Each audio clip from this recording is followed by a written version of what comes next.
guys, The Curious Owl here, and today I'm going to be reviewing The Sun and Her Flowers by Rupi Kaur. This is Rupi Kaur's second collection of poetry. I have not read Milk and Honey, but after reading this, I'm actually interested in reading it as I really did like this poetry collection for a lot of reasons.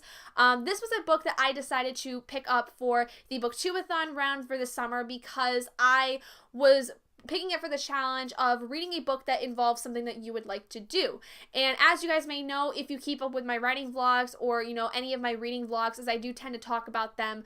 quite a bit, I am working on a poetry book alongside the novel I've been working on for 3 years. And I wanted to actually read this to see if I could get some inspiration from Rupi Kaur in terms of style or, poetry of any kind, seeing if there's something that kind of just came out that really inspired me or reminded me of something that I could write about for someone that I care about, as my poetry book focuses on people who kind of helped me grow and become the kind of the person I am today. So this poetry book basically touches on a lot of different things because Rupi Kaur touches on things like love, loss, grief, depression, rape, self-love, self-hate, feminism, immigration, all kinds of different aspects that I feel like just make up kind of how she's grown up and how she has essentially been in the world up to this point. Like, a lot of the poems basically talk about her growth as an individual, from going from essentially this broken individual after a breakup to becoming a lot more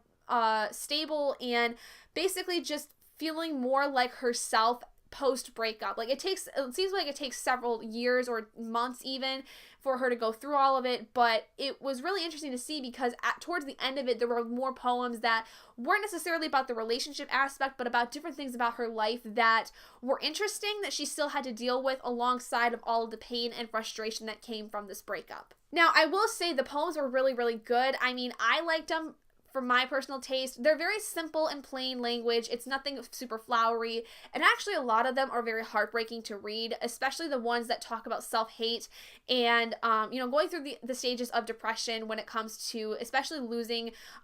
someone that you love in a relationship by a breakup. It's poems that I think a lot of people could relate to that have gone through massive breakups or divorces or things of that nature, because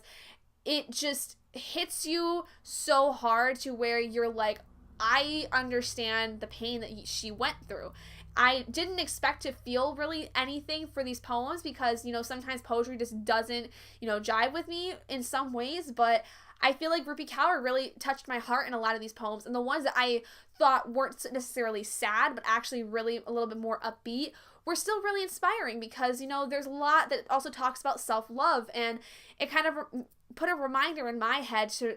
practice self-love and to really understand that, just because things don't go the way I had originally planned and things end up turning out really, really bad in some points, that there's still things to be out there to be grateful for and thankful for. And it just kind of reminded me that, I'm not alone in what I'm feeling, but I can move past it and I can kind of move forward from it. And it just was really, really awesome to see that, this author could go from so many hurtful and heartbreaking moments to then coming out of that and being able to say, listen, I've been there too. You can get through this just like I did, and you'll be a better and stronger person coming out of it. The thing about this poetry book, though, is the format was absolutely abysmal. I hated this format of this book so much because poems, I wasn't sure where they began or ended, because they would start on one page and then there would be more on the next page, and I didn't know whether or not the titles at the end were supposed to indicate the end of some poems, which, yes, they were, but I just felt like the format was so awful, and then there was so much unnecessary white space that could have been taken up by actually keeping the stanzas together, because I feel like breaking the stanzas up by page just really made it hard for the poems to really seem connected, and I just didn't like that formatting. It was so poorly done, and I feel like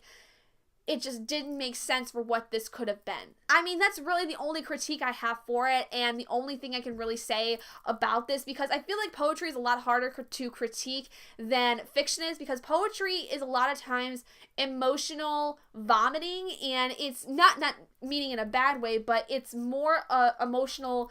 than fiction is. And fiction can be very emotional for a lot of reasons, but poetry more so, because I feel like poetry really gets closer to the intent of the author and the poet and things of that nature. So there's not really much I can critique about it, but the formatting was really, really bad. I hated it so much that I had to knock this down to a 4 out of 5 stars because I like the poems by themselves. I thought that there were some really good poems that would work as slam poems that could be, or like performance poetry basically, that I would be interested in maybe trying out, but I just couldn't get past the formatting of this book. It was just awful. I hated the way that this was structured, and I really hope that if Rupi Kaur comes out with more poetry books that she looks at that, because it just made it so much harder to really delve into some of these poems because I felt they were so disconnected with the separated stanzas on each page. So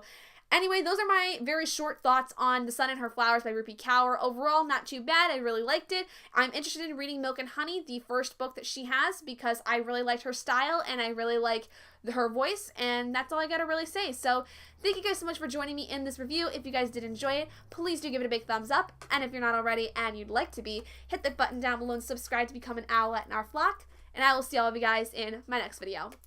Bye guys!